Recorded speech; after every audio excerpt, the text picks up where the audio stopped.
Crônicas do Amanhecer. Por Feijão, Centro Espírita Allan Kardec. Balneário Gaivota, 14 de dezembro de 2018. Como as emoções podem afetar a saúde do coração? Um século atrás, o cientista Karen Persson estava estudando lápides de cemitérios quando notou algo peculiar. Maridos e esposas muitas vezes morriam em um período de um ano após a morte do outro.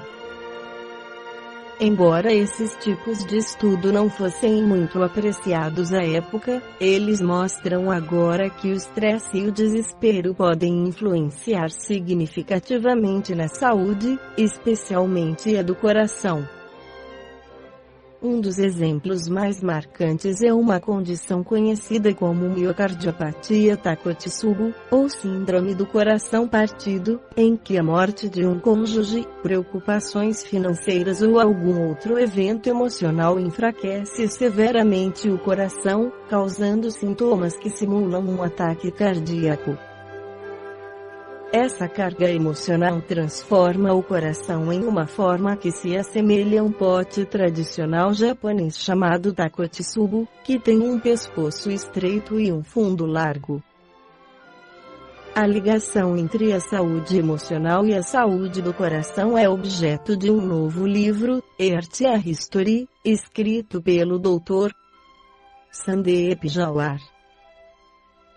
Jawar, que é cardiologista, traça a história da medicina cardiovascular e explora os seus notáveis avanços tecnológicos, desde a cirurgia aberta do coração ao coração artificial. Mas, embora essas inovações cardíacas tenham sido transformadoras, Jawar argumenta que o campo da cardiologia precisa dedicar mais atenção aos fatores emocionais que podem influenciar patologias no órgão, como relacionamentos infelizes, pobreza, desigualdade de renda e estresse relacionado ao trabalho. Acho que os avanços tecnológicos iterativos continuarão. Mas a grande fronteira vai estar na formação de recursos maiores para abordar a intersecção do coração emocional e do coração biológico, ele disse. O interesse de Jawar nesse tema decorre de seu histórico familiar. Doenças cardíacas mataram muitos de seus parentes. Quando jovem, ele ouviu histórias sobre seu avô paterno, que morreu subitamente aos 57 anos, depois de um encontro assustador com uma cobra negra na Índia, que lhe causou um ataque cardíaco. Ele ficou fascinado com o coração, mas também aterrorizado por ele. Desde o começo eu tive esse medo do coração como um carrasco de homens no auge da vida, ele disse. Após a faculdade de medicina, ele fez especialização em cardiologia e tornou-se diretor do programa de insuficiência cardíaca no Long Island Jewish Medical Center, bem como um escritor de opinião, colaborando para o New York Times. Com 45 anos, Jawar teve seu próprio problema cardíaco. Apesar de fazer exercícios regularmente e levar um estilo de vida saudável, um procedimento eletivo, chamado angiotomografia, revelou que ele tinha bloqueios nas artérias coronárias. Enquanto analisava as imagens de seu coração, Jawar chegou a uma conclusão surpreendente. Sentado apaticamente naquele quarto escuro, ele escreve, me senti como se estivesse vislumbrando a maneira pela qual provavelmente vou morrer. O coração é tanto uma máquina biológica simples quanto um órgão vital que muitas culturas têm reverenciado como locus emocional da alma. É o símbolo do romance, da tristeza, da sinceridade, do medo e mesmo da coragem, que vem da palavra latina para o coração, cor.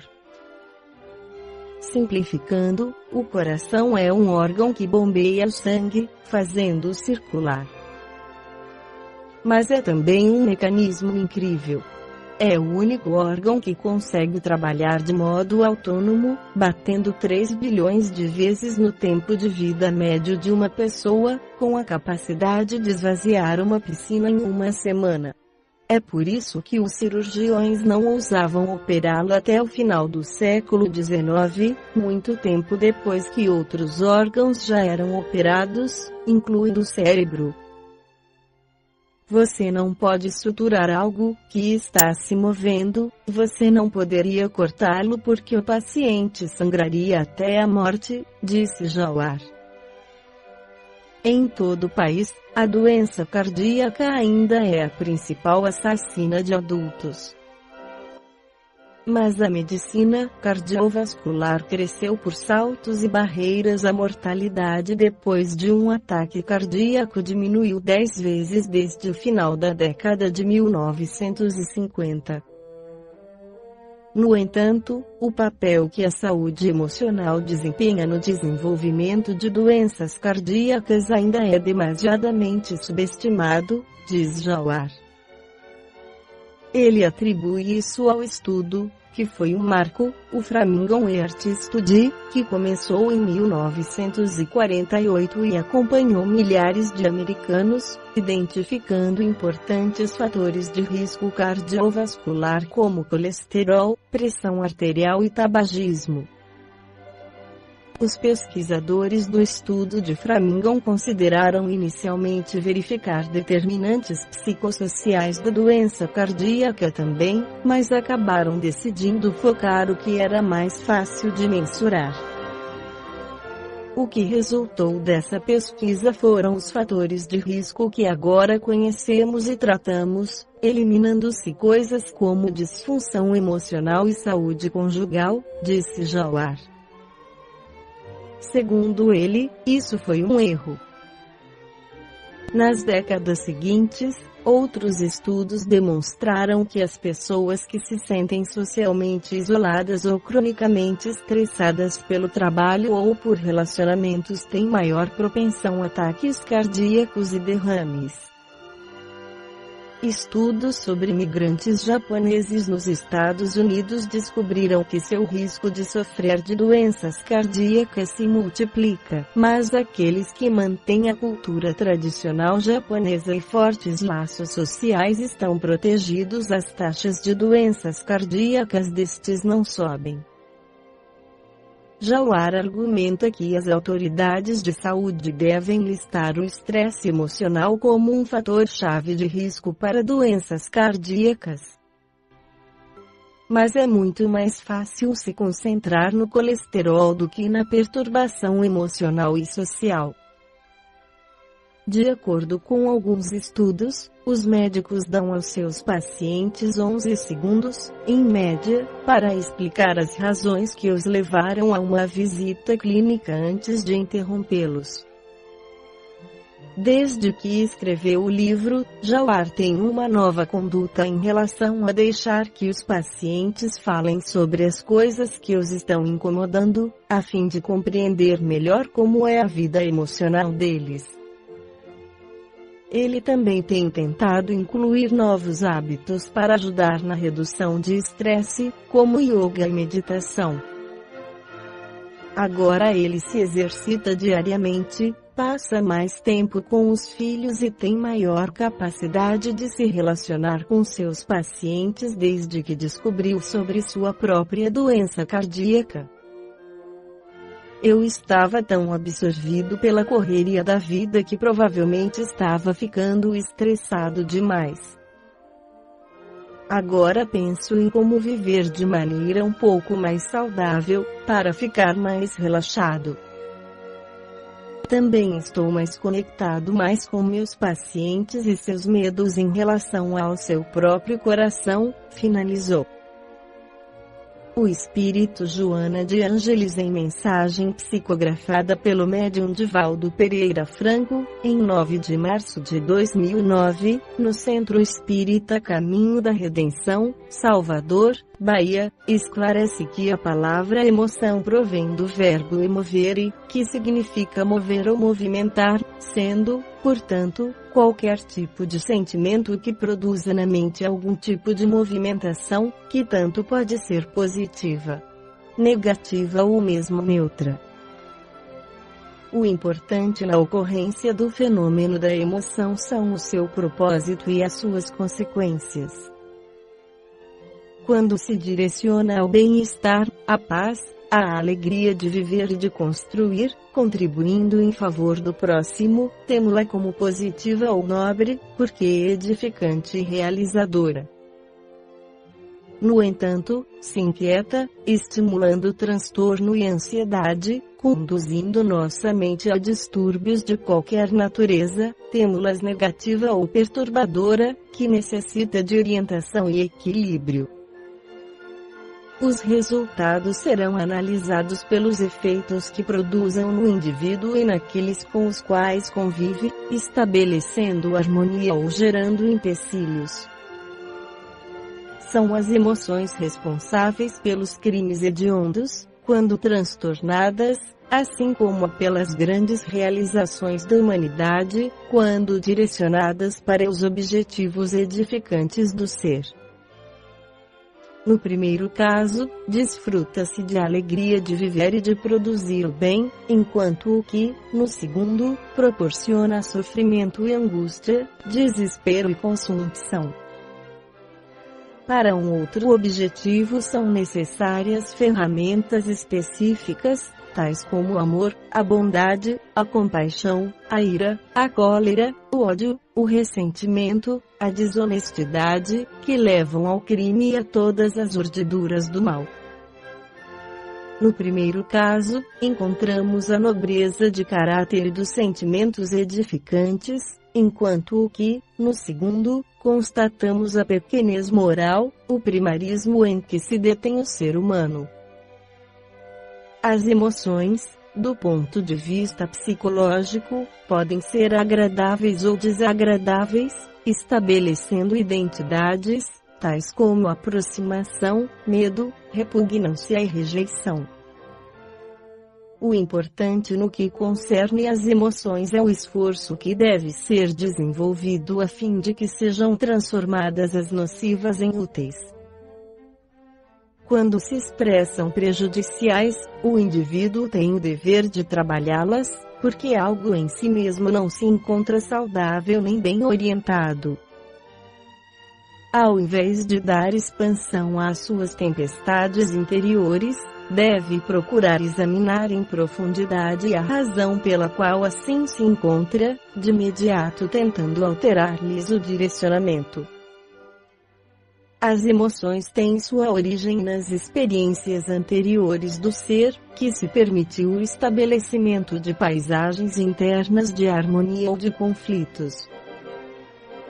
Não se deve lutar contra as emoções, mesmo aquelas denominadas prejudiciais. Antes, cabe o esforço para desviar-se a ocorrência daquilo que possa significar danos em relação a si mesmo ou a outrem. Inevitavelmente, ocorrem momentos em que as emoções nocivas assomam volumosas. A indisciplina mental e de comportamento abrem-lhe espaços para que se expandam. No entanto, a vigilância, ao lado do desejo de evitar-se danos morais, oferece recurso para impedir suas sucessivas consequências infelizes. Nem sempre é possível evitar-se ocorrências que desencadeiam emoções violentas. Pode-se, no entanto, equilibrar o curso de sua explosão e o direcionamento dos seus efeitos.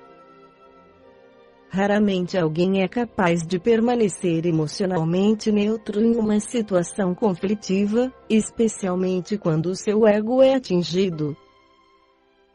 e rompe, automaticamente, a hostilidade, em forma de autodefesa, de acusação defensiva, de revide. Pode-se, no entanto, evitar que se expanda o sentimento hostil, administrando-se as reações que produz, mediante o hábito de respeitar o próximo, de tê-lo em trânsito pelo nível de sua consciência, se em fase primária ou desenvolvida. Torna-se fácil, desse modo, superar o primeiro impacto e corrigir-se o rumo daquele que se transformou devido a uma emoção de ira ou de raiva. Se tomas consciência de ti mesmo, dos valores que te caracterizam, das possibilidades de que dispões, é possível exerceres um controle sobre as tuas emoções, evitando que as perniciosas se manifestem ante qualquer motivação e as edificantes sejam equilibradas, impedindo os excessos que sempre são prejudiciais. Quando são cultivadas as reminiscências das emoções danosas, há mais facilidade para que outras se expressem ante qualquer circunstância desagradável. Como não se pode nem se deve viver de experiências transatas, o ideal é diluir-se em novas experiências todas aquelas que causaram dor e hostilidade. Isso é possível mediante o cultivo de pensamentos de paz e de solidariedade, criando um campo mental de harmonia, capaz de manifestar-se por automatismo diante de qualquer ocorrência geradora de aflição. Gandhi afirmava que não se deve matar o indivíduo hostil, mas matar a hostilidade nesse indivíduo, o que correspondente ao comportamento pacífico encarregado de desarmar o ato agressivo de quem se faz adversário. Eis porque a resistência passiva consegue os resultados excelentes da harmonia. Provavelmente, o outro, o inimigo, não entenderá de momento a não violência daquele a quem aflige, mas isso não é importante, sendo valioso para aquele que assim procede, porque não permite que a insânia de fora alcance o país da sua tranquilidade interior. A problemática apresenta-se como necessidade de eliminar os sentimentos negativos, o que não é fácil, tornando-se mais eficiente diluí-los mediante outros de natureza harmônica e saudável. Acredita-se que a suspensão da angústia, da ansiedade, da raiva proporciona a felicidade. Não será com o desaparecimento de um tipo de emoção que se desfrutará imediatamente de outra. A questão deve ser colocada de maneira mais segura, trabalhando-se, sim, pela eliminação das emoções perturbadoras, porém, ao mesmo tempo, cultivando-se e desenvolvendo-se aquelas que são saudáveis e prazenteiras. Não se torna suficiente, portanto, libertar-se daquilo que gera mal-estar e produz decepção, mas agir de maneira correta, a fim de que se consiga alegria e estímulo para uma vida produtiva. Viver por viver é fenômeno biológico, automático, no entanto, é imprescindível viver-se em paz, bem viver-se, ao invés do tradicional conceito de viver de bem com tudo e com todos, apoiado em reservas financeiras e em posições relevantes, sempre transitórias. Pensa-se que é uma grande conquista não se fazer o mal a ninguém. Sem dúvida que se trata de um passo avançado, entretanto é indispensável fazer-se o bem, promover-se o cidadão, a cultura, a sociedade, ao mesmo tempo elevando-se moralmente. Quando se está com a emoção direcionada ao bem e à evolução moral, o pensamento torna-se edificante e tudo concorre para a ampliação do sentimento nobre.